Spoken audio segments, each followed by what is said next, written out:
అగ్రహారానికి చెందిన సుబ్బయ్య పరమ పిసినారి.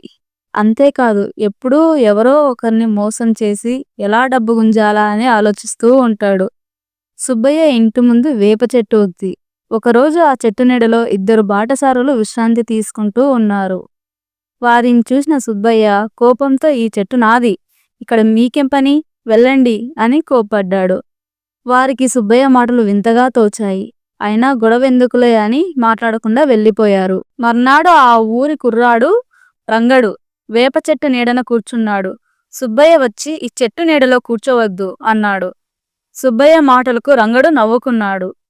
సుబ్బయ్య సంగతి తెలిసినవాడు కాబట్టి తగిన గుణపాఠం చెప్పాలి అని అనుకున్నాడు. అవును, ఈ చెట్టు ఈ నీడ నీకే చెందుతాయి, కానీ ఈ చల్లని నీడలో సేద తీరాలని ఉంది. నీడను నాకు అమ్మితే బదులుగా 100 రూపాయలు ఇస్తాను అన్నాడు రంగడు. 100 రూపాయలే, భలే బేరం అనుకున్నాడు సుబ్బయ్య.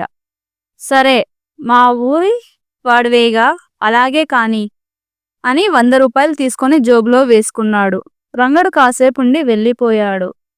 మర్నాడు కూడా వచ్చి చెట్టు నీడలో కూర్చున్నాడు.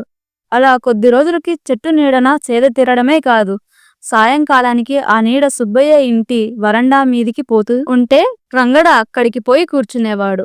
సుబ్బయ్య కోపంగా ఎందుకు వరండాలోకి వస్తున్నావని అడిగితే నిదానంగా నేను నీడను కొనుక్కున్నాను కదా అని జవాబిచ్చేవాడు. ఓ రోజు సుబ్బయ్య కూతుర్ని తమ కోడలుగా చేసుకుంటామంటూ పొరుగురు నుంచి ఒక కుటుంబం వచ్చింది.